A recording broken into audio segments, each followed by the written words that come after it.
62 নম্বর হাদিসে রাসূলুল্লাহ সাল্লাল্লাহু আলাইহি ওয়াসাল্লাম এই 4টা মাস কি তার বিবরণ দান করেন। হযরত আবু বকর রাদিয়াল্লাহু তাআলা আনহু থেকে বর্ণিত, তিনি বলেন, قال رسول الله صلى الله عليه وسلم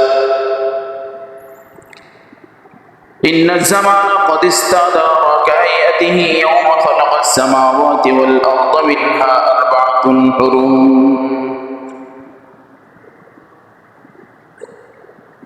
আল্লাহ তাআলা যেদিন থেকে আসমান জমিন সৃষ্টি করেছেন, জামানা সেদিন থেকে যেভাবে চলতেছিল এখনো সেভাবে চলতেছে। এরপর রাসূল সাল্লাল্লাহু আলাইহি সাল্লাম বলেন, as-sanatu isna ashara shahra, 12 মাসে 1 বছর হয়। মিনহা আরবাআতুন হুরুম, এই 12 মাসের মধ্যে 4টা মাস অত্যন্ত সম্মান এবং দাম।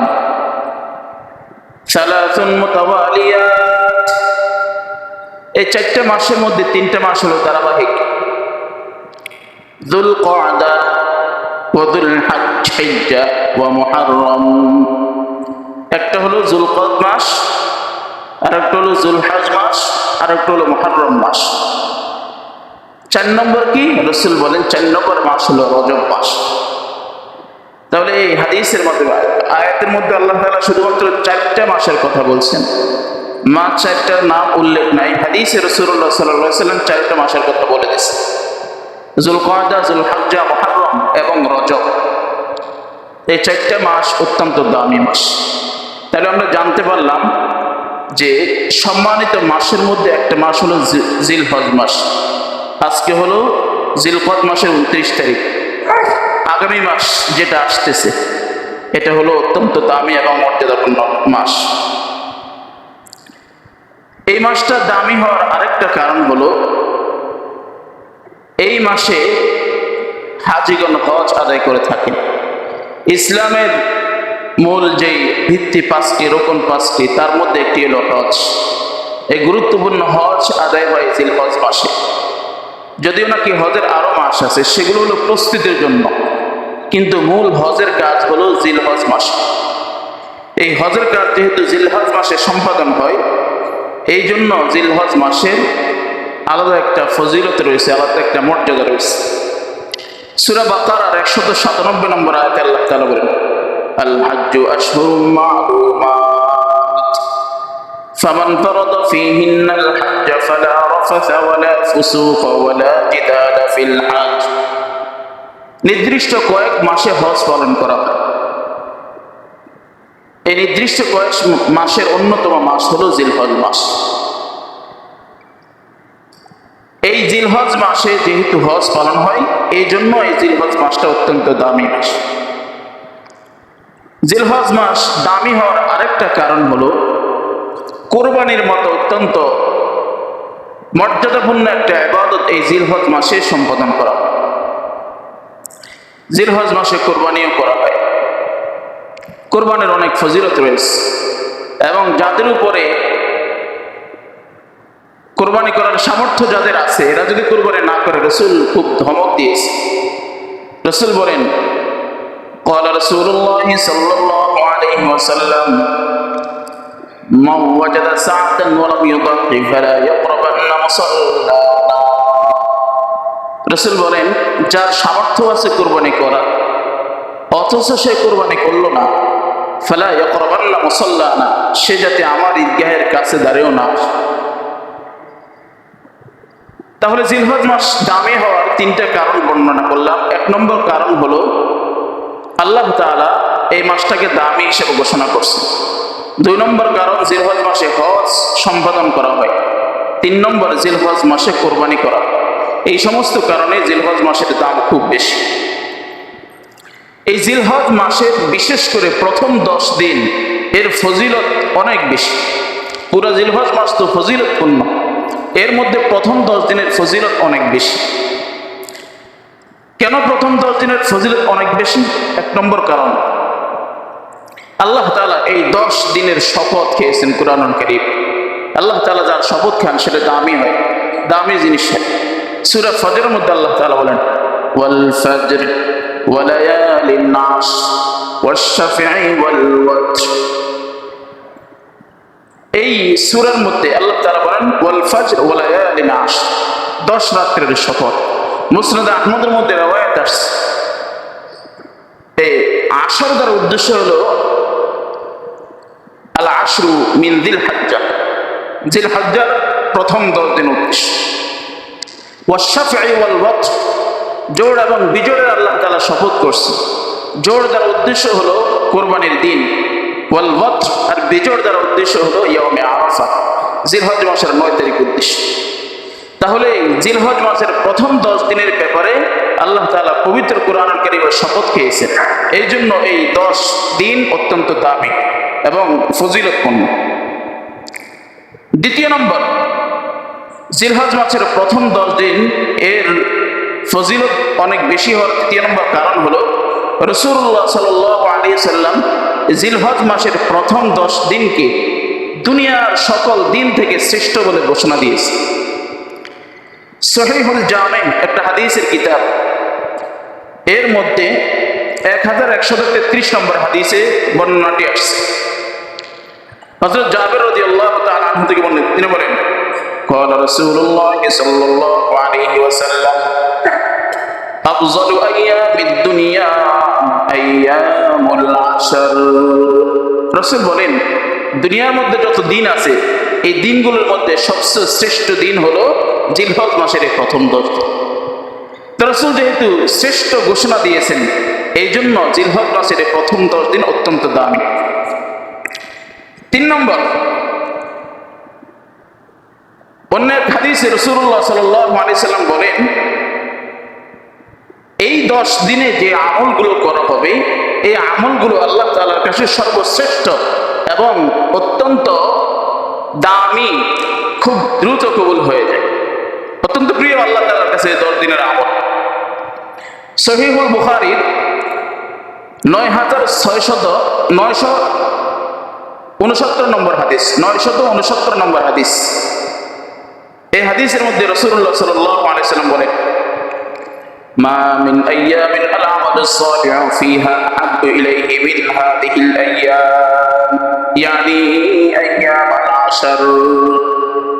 রাসূল বলেন জিলহজ মাসের প্রথম 10 দিনে যে আমলগুলো করা হয় এই আমলগুলো আল্লাহ তাআলার কাছে অত্যন্ত দামি, অত্যন্ত প্রিয়। এর চেয়ে কোনো ভালো আমল অন্য সময় করলে এর চেয়ে দামি হয় না। যখন রাসূল সাল্লাল্লাহু আলাইহি সাল্লাম এই হাদিস বললেন, সাহাবায়ে কেরাম জিজ্ঞেস করলেন, ক্বালু ইয়া রাসূলুল্লাহ ওয়ালাল জিহাদ ফি সাবিলিল্লাহ, ইয়া রাসূলুল্লাহ আল্লাহর রাস্তায় জিহাদও কি এর চেয়ে উত্তম নয়? ক্বালা ওয়ালাল জিহাদ ফি সাবিলিল্লাহ। তখন রাসূলুল্লাহ সাল্লাল্লাহু আলাইহি সাল্লাম জবাব দিলেন, না না, জিহাদও এই 10 দিনের আমলের চেয়ে বেশি দামি না। ইল্লা রাজুলুন খারাজা বিনাফসিহি ওয়া মালিহি ফালাম ইয়ারজিম যালিকা বিশাই। তবে যে ব্যক্তি আল্লাহর রাস্তায় জান এবং মাল নিয়ে বের হলো, কিছুই নিয়ে ফিরতে পারে নাই, না নিজের জান নিয়ে ফিরছে না নিজের মাল নিয়ে ফিরলো, আল্লাহর রাস্তায় শহীদ হয়ে গেল, এই ব্যক্তির জিহাদ এই 10 দিনের চেয়ে উত্তম হতে পারে। এই ছাড়া এই 10 দিনের চেয়ে আর কোনো আমল উত্তম নয়। বুখারীর রিওয়ায়াত। তাহলে আমরা আয়াত এবং হাদিসের মাধ্যমে বুঝতে পারলাম জিলহজ মাসের প্রথম 10 দিনের আমল অত্যন্ত দামি এবং আল্লাহ তাআলার কাছে অত্যন্ত পছন্দনীয়। এই জন্য আমরা এই জিলহজ মাস আসতেছে, হয়তো আগামীকাল থেকে আল্লাহ চাইতে শুরু হয়ে যাবে, আমরা এই 10 দিনে একটু আমলগুলো বেশি বেশি করব। যে যে আমল করি এই 10 দিনে একটু আমল বেশি করার চেষ্টা করি। এই 10 দিনের মধ্যে আরেক 9 নম্বর দিন ইয়াউমে আরাফা, একটা আরাফার দিন আছে। এই প্রথম 10 দিনের মধ্যে 9 নম্বর দিন হলো ইয়াউমে আরাফা। এই ইয়াউমে আরাফার ফজিলতের ব্যাপারেও অনেক রিওয়ায়াত আছে হাদিসের মধ্যে। যেমন ইয়াউমে আরাফার ফজিলত কেন? 1 নম্বর, আল্লাহ তাআলা ইয়াউমে আরাফার দিন রাসূল সাল্লাল্লাহু আলাইহি ওয়াসাল্লামের উপর একটা আয়াত অবতীর্ণ করেন, যে আয়াতের মাধ্যমে আল্লাহ তাআলা জানিয়ে দেন দিন ইসলাম একটা পরিপূর্ণ সংবিধান, পরিপূর্ণ দিন। সূরা মাইদার 3 নম্বর আয়াতে আল্লাহ তাআলা বলেন, আল-ইয়াওমা আকমালতু লাকুম দীনাকুম ওয়া আতমামতু আলাইকুম নি'মাতি ওয়া রাদিতু লাকুমুল ইসলাম দীনা।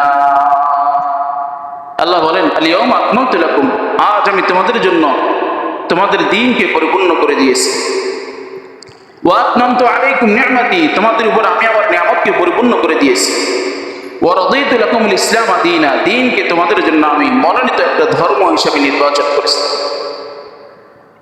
এই আয়াত দ্বীন পরিপূর্ণ হয়ে যাওয়া, দ্বীন পরিপূর্ণ হওয়ার ব্যাপারে এবং আল্লাহ তাআলার নিয়ামত পরিপূর্ণ হওয়ার ব্যাপারে ঘোষণা এটা আরাফার দিনে হয়। 9 তারিখে আরাফার দিন।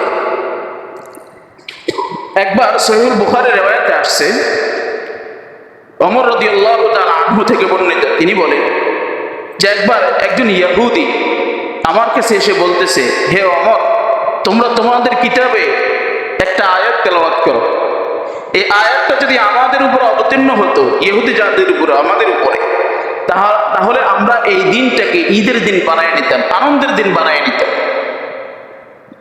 ওমর রাদিয়াল্লাহু তাআলা জিজ্ঞেস করলেন, সে আয়াতটা কি? তখন ইহুদি এই আয়াতের কথা বললেন, আল-ইয়াওমা আকমালতু লাকুম দীনাকুম ওয়া আতমামতু আলাইকুম নি'মাতি ওয়া রাদিতু লাকুমুল ইসলাম দীনা। অত্যন্ত দামি একটা আয়াত। ওমর রাদিয়াল্লাহু তাআলা তখন জবাব দিলেন, হ্যাঁ, এই আয়াতের ব্যাপারে আমাদের জানা আছে। এই আয়াতটা যেদিন অবতীর্ণ হয় সেই দিন আমাদের কাছে 2 ঈদ ছিল। কিভাবে? একটা হলো আরাফার দিন, আরো ছিল ওই দিনটা শুক্রবার দিন। এই আয়াত ইসলাম পরিপূর্ণ হয়ে যাওয়া, আল্লাহ তাআলার নিয়ামত পরিপূর্ণ হয়ে যাওয়ার ঘোষণা। এই ঘোষণাটা আল্লাহ তাআলা আরাফার দিন করেন, এই জন্য আরাফার মর্যাদা অনেক বেশি। দ্বিতীয় নম্বর, রাসূল সাল্লাল্লাহু আলাইহি সাল্লাম বিদায় হজের শেষ ভাষণে এই আরাফার দিনে একটা হাদিস বলে যান। মুয়াত্তা মালিকের মধ্যে হাদিসটা আসছে। রাসূল সাল্লাল্লাহু আলাইহি সাল্লাম বলেন, তারাকতু ফীকুম আমরাইন, আমি তো চলে যাচ্ছি, তোমাদের মাঝে 2টি বিষয় রেখে যাচ্ছি। লান তাদিল্লু বা'দি মা তামাসসাকতুম বিহিমা, আমার পরে যদি তোমরা এই 2টা বিষয়কে আঁকড়ে ধরতে পারো, মজবুত করে ধরতে পারো, তাহলে তোমরা কখনো পথভ্রষ্ট হবে না। সেই 2টা জিনিস কি? কিতাব আল্লাহ ওয়া সুন্নাতে রাসূল, আল্লাহ তাআলার কিতাব কোরআনুল কারীম এবং রাসূল সাল্লাল্লাহু আলাইহি ওয়াসাল্লামের সুন্নাত। এই 2টা বিষয় যতদিন আঁকড়ে ধরবে ততদিন তোমরা গোমরাহ হবে না। এই 2টার মধ্যে যদি কোনো দুর্বলতা চলে আসে তাহলে তোমাদের গোমরাহি শুরু হয়। এই যে রাসূল সাল্লাল্লাহু আলাইহি ওয়াসাল্লাম 2টা বিষয়কে মানব জাতির জন্য, বিশেষ করে উম্মতে মুহাম্মাদের জন্য সংবিধান হিসেবে রেখে গেছেন, সংবিধান হিসেবে ঘোষণা করছেন, সেই দিনটা ছিল ইয়াউমে আরাফা। এই জন্য আরাফার দিনের মর্যাদা অনেক বেশি। তৃতীয় নম্বর, আরাফার দিনের মর্যাদা বেশি হওয়ার কারণ হলো আল্লাহ তাআলা আরাফার দিনে সবচেয়ে বেশি জাহান্নামীকে জান্নাত থেকে মুক্তি দিয়ে জান্নাত দান করে। আরাফার দিনে সবচেয়ে বেশি জাহান্নামীকে জাহান্নাম থেকে মুক্তি দান করে। সহিহে মুসলিমের 3179 নম্বর হাদিস, হযরত আয়েশা রাদিয়াল্লাহু তাআলা আনহা থেকে বর্ণিত, তিনি বলেন, قال رسول الله صلى الله عليه وسلم ما من يوم أكثر من أن يعتق الله فيه عبدا من النار من يوم عرفة। রাসূল বলেন যে আল্লাহ তাআলা আরাফার দিনের চেয়ে বেশি অন্য কোনো দিনে জাহান্নামীকে জাহান্নাম থেকে বেশি মুক্তি দেয় না। এই দিনে আল্লাহ তাআলা বেশি জাহান্নামীকে জাহান্নাম থেকে মুক্তি দান। তাহলে হাদিসে এই দিনের কত মর্যাদা, কত ফজিলত যে আল্লাহ তাআলা আরাফার দিনে জাহান্নামীদেরকে সবচেয়ে বেশি জাহান্নাম থেকে মুক্তি দান করে। আরাফার দিনের ফজিলত বেশি হওয়ার আরেকটা কারণ হলো রাসূলুল্লাহ সাল্লাল্লাহু আলাইহি ওয়াসাল্লাম বলেন, সবচেয়ে শ্রেষ্ঠ দোয়া হলো আরাফার দিনের দোয়া। অর্থাৎ যে ব্যক্তি আরাফার দিনে আল্লাহর কাছে দোয়া করবে, এই দোয়া সবচেয়ে শ্রেষ্ঠ দোয়া বলে বিবেচিত হবে এবং এই দোয়া কবুল হয়ে যাবে। তিরমিজি 3585 নম্বর হাদিস, এই হাদিসে রাসূলুল্লাহ সাল্লাল্লাহু আলাইহি ওয়াসাল্লাম বলেন, খায়রুদ দুআই দুআউ ইয়াউমি আরাফা, সবচেয়ে শ্রেষ্ঠ দোয়া হলো আরাফার দিনের দোয়া।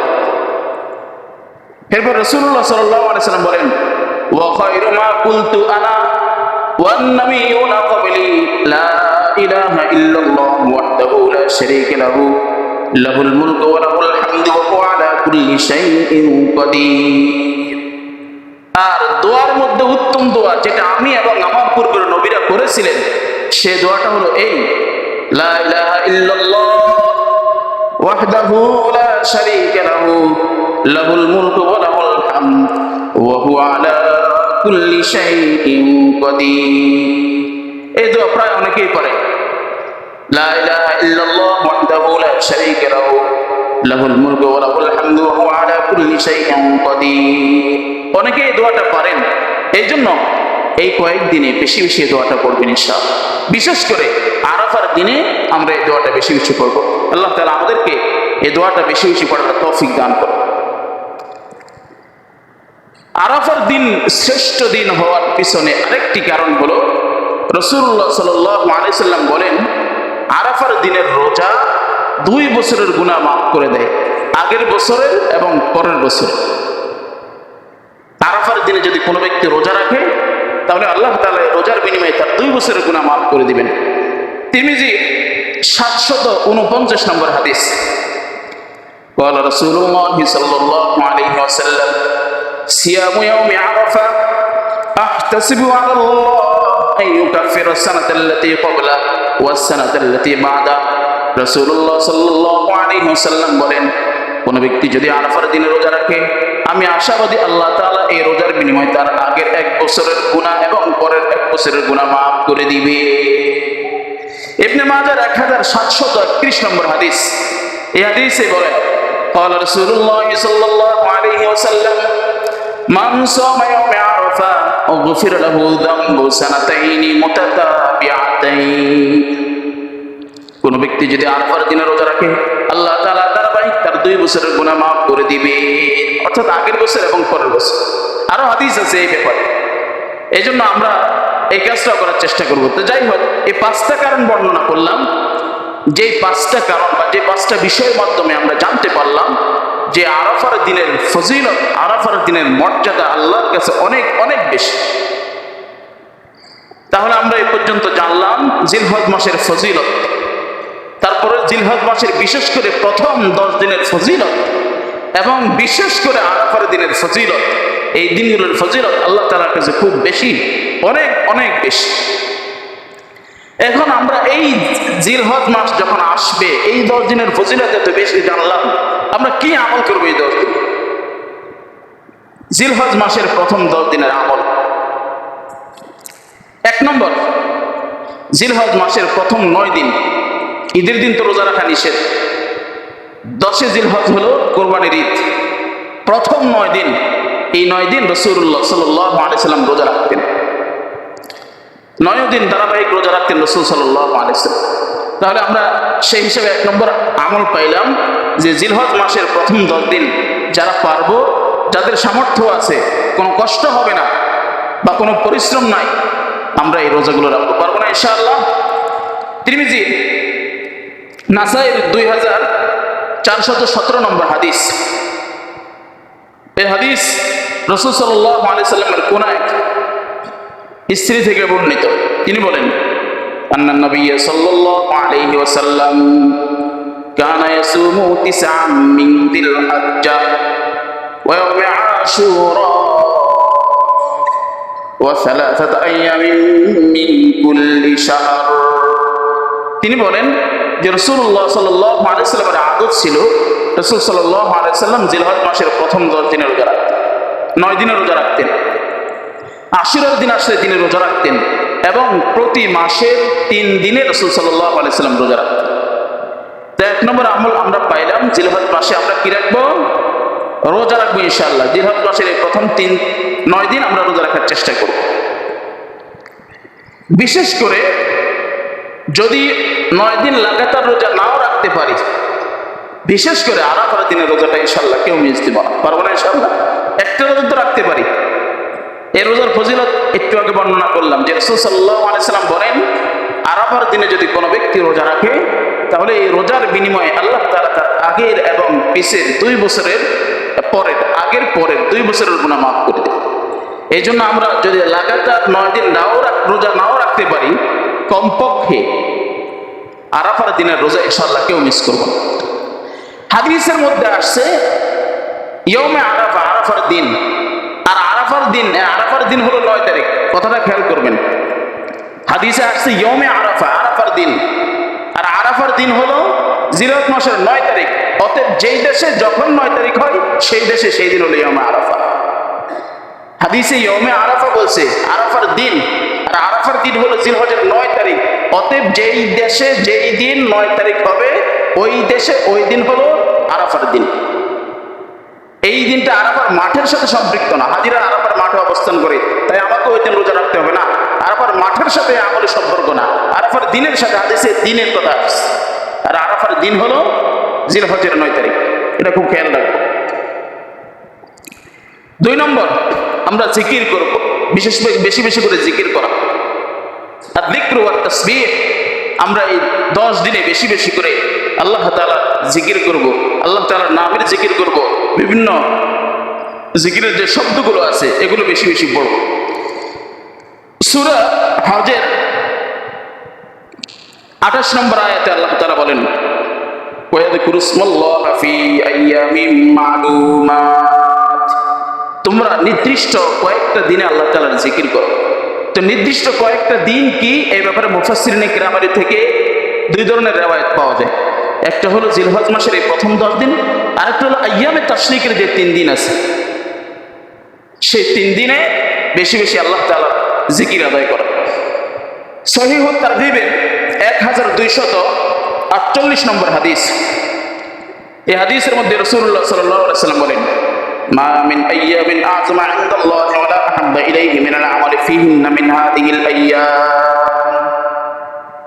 জিলহজ মাসের যে প্রথম 10 দিন আছে, এই 10 দিনের আমল আল্লাহ তাআলার কাছে শ্রেষ্ঠ আমল, এবং এই 10 দিনের আমল আল্লাহ তাআলার কাছে খুব প্রিয় আমল। যেহেতু এই 10 দিনের আমল শ্রেষ্ঠ আমল, এই 10 দিনের আমল প্রিয় আমল, তাই রাসূল সাল্লাল্লাহু আলাইহি ওয়াসাল্লাম বলেন, ফাকসিরু ফীহা মিনাত তাহলিল ওয়াত তাকবীর ওয়াত তাহমিদ। সুতরাং তোমরা এই দিনগুলোতে বেশি বেশি তাহলিল আদায় করো। তাহলিল দ্বারা উদ্দেশ্য হলো লা ইলাহা ইল্লাল্লাহ। ওয়াত তাকবীর, তাকবীর মানে আল্লাহু আকবার, আল্লাহু আকবার। ওয়াত তাহমিদ, তাহমিদ মানে আলহামদুলিল্লাহ। তাহলে আমরা হাদিসের মাধ্যমে পাইলাম যে রাসূল সাল্লাল্লাহু আলাইহি ওয়াসাল্লাম বলছেন এই 10 দিনে বেশি বেশি করে লা ইলাহা ইল্লাল্লাহ এই জিকিরটা করা, আল্লাহু আকবার, আল্লাহু আকবার এই জিকিরটা বেশি বেশি করে করা, আলহামদুলিল্লাহ, আলহামদুলিল্লাহ, সুবহানাল্লাহ, আলহামদুলিল্লাহ এই জিকিরগুলো বেশি বেশি করে করা। এজন্য আমরা হাঁটতে চলতে উঠতে বসতে বেশি বেশি আল্লাহ তাআলার জিকির করব। জিকিরের ফজিলত অনেক বেশি, জিকিরের অনেক অনেক বেশি ফজিলত বেশি। রাসূল সাল্লাল্লাহু আলাইহি ওয়াসাল্লাম আদেশ করেন, লা ইয়াজালু লিসানুকা রাতবাম মিন যিকরিল্লাহ, যাতে করে তোমার জবান সব সময় আল্লাহ তাআলার জিকিরের মাধ্যমে তরতাজা থাকে। এজন্য আমরা বেশি বেশি এই দিনগুলোতে জিকির করবই, এছাড়া সব সময় আল্লাহ তাআলার জিকির করার চেষ্টা করি। যে যার মধ্যে যার ভালোবাসা বেশি, যার মধ্যে যার মহাব্বত বেশি, তার মধ্যে তার স্মরণও বেশি। তো আল্লাহর মহাব্বত আমার মাঝে কি পরিমাণ আছে, যদি আমার মধ্যে আল্লাহ তাআলার জিকির বেশি থাকে তাহলে বুঝে যাবে আমার মধ্যে আল্লাহর মহাব্বত বেশি। আর জিকিরের মধ্যে কমতে থাকলে মহাব্বত কমের আলামত। এই জন্য আমরা সবসময় উঠতে বসতে আল্লাহ তাআলার জিকির আজকার করার চেষ্টা করবো ইনশাআল্লাহ। 3 নম্বর আমল, জিলহজ মাস আসার আগে আমরা আমাদের নখ, চুল, মোচ যা আছে এগুলো কেটে নেব। জিলহজ মাসের 10 দিন এগুলোতে হাত দিব না, আগে আগে আমরা এগুলো কেটে নিব। এই আমল অনেকেই জানি কিন্তু খেয়াল করি না, অনেকে আবার জানিও না। যখন জিলহজ মাস আসে, আসার আগের দিন আমার যদি নখ, চুল এগুলো কাটা লাগে, মোচ এগুলো পরিষ্কার করে নিব। এই জিলহজ মাসের যে 10 দিন, এই 10 দিন এগুলো হাত দিব না। এরপরে কোরবানি করার পরে এগুলো কাটব। হাদিসের মধ্যে আসছে সহিহ মুসলিম 1977 নম্বর হাদিস, রাসূলুল্লাহ সাল্লাল্লাহু আলাইহি ওয়াসাল্লাম বলেন, ইযা দাখালাল আশ ওয়া আরাদা আহাদুকুম আন ইউদাহিয়া, যখন জিলহজ মাসের প্রথম 10 দিন শুরু হয়ে যায় আর তোমাদের মধ্যে থেকে কেউ কুরবানি করার ইচ্ছা করো, নিয়ত করো, তাহলে ফালা ইয়ামাসসা মিন শা'রিহি ওয়া আসফারিহি, তাহলে সে তার চুলও কাটবে না, নখও কাটবে না ইত্যাদি। এই হাদিসের মধ্যে স্পষ্ট আছে যারা কোরবানি করবে। অন্য এক হাদিসে আছে, এক সাহাবী রাসূলুল্লাহ সাল্লাল্লাহু আলাইহি সাল্লামের কাছে আসছে, আয়েশা বলছে, ইয়া রাসূলুল্লাহ, আমার কাছে দুধ পান করার মতো একজন থেকে আনা একটা পশু আছে, এছাড়া আর কিছু নাই, এখন আমি কি করব? এটাকে কি কোরবানি করব? রাসূল সাল্লাল্লাহু আলাইহি ওয়াসাল্লাম বললেন, লা ওয়ালাকিন খুয মিন শা'রিকা ওয়া আসফারিকা। রাসূল সাল্লাল্লাহু আলাইহি ওয়াসাল্লাম বললেন, না, তুমি এটাকে জবাই করার দরকার নাই, বাকি তুমি কোরবানির দিন নামাজের পরে তোমার নখ কাটো, তোমার চুল কাটো এবং তোমার আরো যা মোষ কাটো, নাভির নিচের পশম থাকে এগুলো পরিষ্কার করো। ফাযালিকা তামামু উদহিয়াতিকা, এটাই হলো তোমার জন্য পরিপূর্ণ একটা কোরবানি। সুবহান। তাহলে ঈদের দিন, কোরবানির দিন এগুলো আগে না কেটে যদি কোরবানির দিন কোরবানির পশু জবাই করার পরে এগুলো কাটা হয়, তাহলে রাসূল বলেন এর দ্বারা কোরবানির সওয়াব পাওয়া যায়। একবার ইবনে ওমর যত সম্ভব এক জায়গা দিয়ে যাচ্ছিলেন, দেখতেছেন যে জিলহজ মাসের 10 দিনের মধ্যে এক মহিলা তার বাচ্চার চুল কাটতেছে। তখন ইবনে ওমর নিষেধ করলেন যে তুমি যে চুল কাটতেছো, এই কাজটা তোমার এই টাইমে না করলে কত, কোরবানির দিন যখন কোরবানির দিন আসবে, কোরবানির দিনের পশু জবাইয়ের পরে এই কাজটা করলে ভালো হতো। তাহলে এই হাদিস দ্বারা বোঝা যায় বাচ্চাদের চুল টুল আমরা এই সময় না কাটবো, আমরা নিজেদেরটাও কাটবো না, বাচ্চাদেরটাও এই 10 দিন কাটবো না, একসাথে ঈদের দিন পশু জবাই করার পরে কাটবে। অতএব আজকে যেহেতু 29 তারিখ, আজকে আমাদের যা কিছু পরিষ্কার করার প্রয়োজন এগুলো পরিষ্কার করে নিব, বাকি 10 দিন এগুলোতে হাত দেবো না, একসাথে কোরবানির পশু জবাই করার পরে আমরা এগুলো কাটবো ইনশাআল্লাহ। আরেকটা আমল হলো কাসরাতুদ দুআ। এই 10 দিনে আমরা বেশি বেশি আল্লাহর কাছে দোয়া করব। তিরমিজির riwayat আসছে 3585 নম্বর হাদিস, রাসূল সাল্লাল্লাহু আলাইহি সাল্লাম বলেন, খায়রুদ দুআ দুআউ ইয়াউমে আরাফা। ইয়াউমে আরাফার দোয়া হলো শ্রেষ্ঠ দোয়া। এজন্য আমরা ইয়াউমে আরাফার দিন তো দোয়া করবই বেশি বেশি, এবং এর আগে এই যে 10 দিন ফজিলতপূর্ণ 10 দিন, এই 10 দিনও আমরা বেশি বেশি করে আল্লাহ তাআলার কাছে দোয়া করার চেষ্টা করব। যাই হোক, তাহলে জিলহজ মাসের ফজিলতের ব্যাপারে জানলাম, জিলহজ মাসের প্রথম 10 দিনের ফজিলতের ব্যাপারে জানলাম, বিশেষ করে আরাফার দিনের ফজিলতের ব্যাপারে জানলাম, এবং এই কয়েকদিন আমরা কি কি আমল করব কোরআন এবং হাদিসের আলোকে এই আমলের ব্যাপারেও জানতে পারলাম। এখন আমাদের এই জানাটা যাতে জানার মধ্যে